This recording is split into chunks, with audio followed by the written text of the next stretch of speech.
just got home from fighting a unicorn invasion of Toronto, not Dundee, Toronto, and some scallywag pirates. Yes, I'm talking about Gloryhammer, Alestorm, Toronto concert, September 22nd at the Danforth Music Hall. One of my favorite venues in Toronto. Always great sound quality, always great atmosphere. Love the Danforth Music Hall. Every time I go there, I never walk away disappointed as far as the show is concerned and as far as the quality of the sound is concerned. Today is no different. Now, there were 3 bands on the bill. There was a band from Toronto. I'm not going to talk about that band because I talk about them at the Cellar Darling concert. They were also opening for Cellar Darling. I'm going to concentrate my time and my efforts tonight on Gloryhammer, not Glory Hole, Gloryhammer and Alestorm, because tomorrow I have another concert to go to, so I want to go catch some sleep. I want to relax. All right, so let's get started. Gloryhammer. I got there really early because I wanted to get to the front of the stage.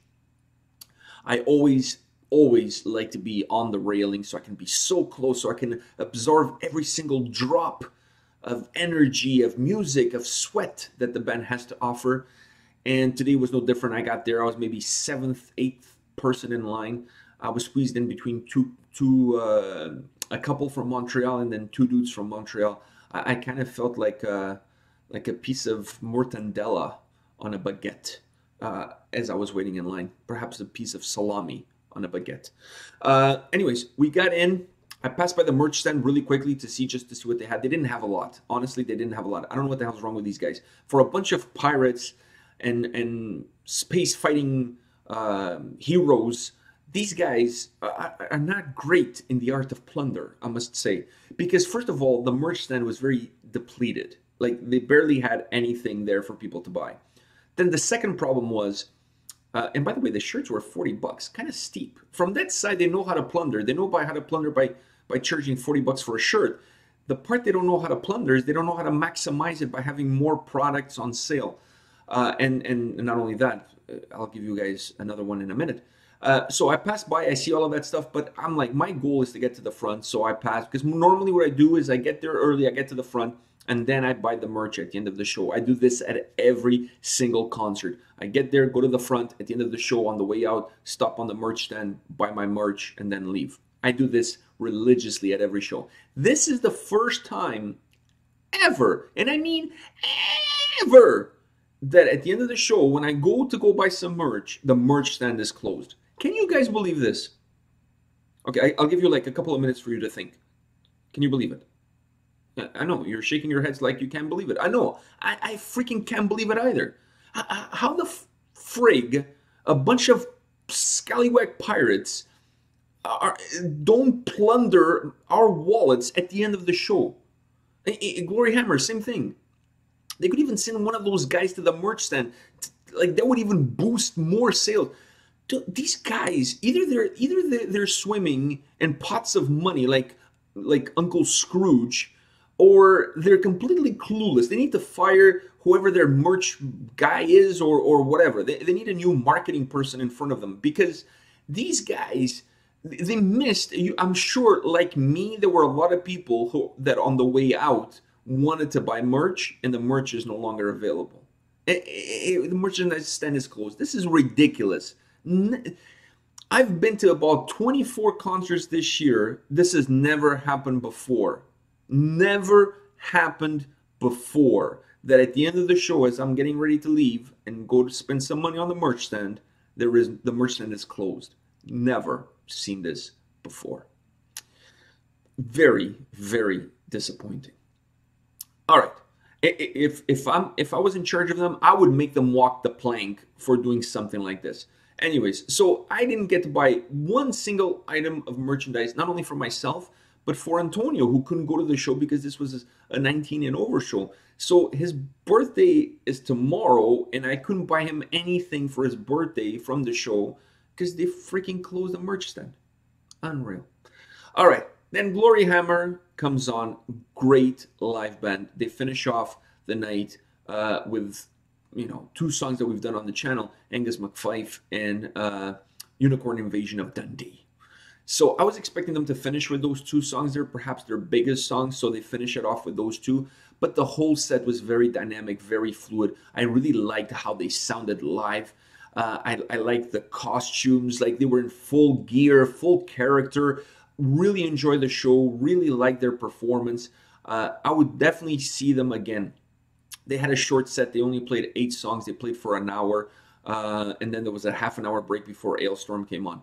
So they had a short set, so they didn't have a lot of time to really interact with the audience. So it was pretty much song after song after song with a few breaks just to kind of give an introduction to the song. And that was the only time they really engaged verbally the audience, was to just kind of give a little speech about the intro to the song, and then they would go on to the next song. But I didn't mind that. It was good. The sound was amazing. They were so vibrant, so full of energy. They really energized the crowd. They gave the crowd a lot of energy. And by the way, there were a lot of unicorns in the crowd, a lot of horny horses, crowd surfing and you know, circle pitting. Tons of unicorns in the crowd. Tons. Like I saw a bunch of horny horses horsing around, if you will. So it was a great show, great performance. This was, to me, really the whole point of an opening band is this. It really galvanized everybody for what was coming next. It really energized everybody, got everybody's mojo flowing, all the fluids going, and really got everybody ready for Alestorm. So there was a half an hour break for them to clean up the set. The stage, remove the gear and whatever, get ready for Alestorm. Alestorm comes on, and immediately they get Keelhauled. See what I did there? So, great set from Alestorm. I saw Alestorm during the live stream of Wacken this past summer, and that show really enticed my appetite about seeing them live, because I really like what they did at that show. I really like how they interacted with the audience, how vibrant they were, how amazing they were, how good their sound was. So all of those components were things that had me really excited about tonight's show, and they delivered. Watching Gloryhammer and then Alestorm to a higher extent live is a treat. It's really a show in all senses of the word, not just musically, but visually, and everything that goes on with them on stage. Always moving around, always drinking, always talking, always doing something. Really energetic, really vibrant, and that is, to me, something that I really enjoyed in the show. I really liked it. I was captivated. I honestly, between listening to the songs and looking at them, I wasn't sure exactly where to look at.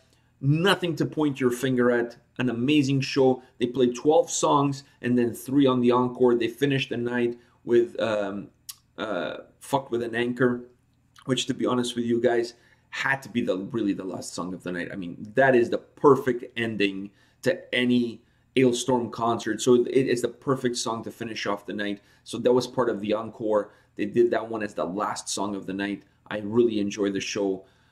It was just very vibrant, and you could tell that from the audience, because tons of crowd surfers, tons of activity, the mosh. By the way, if you guys want to see some of the videos from the show from both Gloryhammer and Alestorm, also some pictures from Gloryhammer and Alestorm, check out our Instagram account. There's a link on the homepage on YouTube. Go check that out. There's some pictures there from the show. There's some videos there as well. All right, it was a great night, great show. Really enjoyed Alestorm. I would definitely, this is one of those bands, both of them, Gloryhammer and Alestorm. These are 2 bands that I'll mark down as bands that I will always go see anytime they come to Toronto, because it's a really exciting and fun show to be at. You really feel like you're at a party. You really feel like everybody's having a good time. You're amongst friends, even though, like, I was by myself, you feel like you're amongst friends. I really like the energy that they give and the energy that they get from the audience. So these are 2 bands that anytime they come to Toronto, I will be there. Hopefully next time will be all ages, so I can take my son with me so Antonio can see the show and enjoy it for himself. All right, guys, this is it for today. I got to go get some sleep. Tomorrow I'll be at the Obscura and Beyond Creation show in Toronto. And I'll be doing a concert review for that one. So stay tuned. Take care, guys.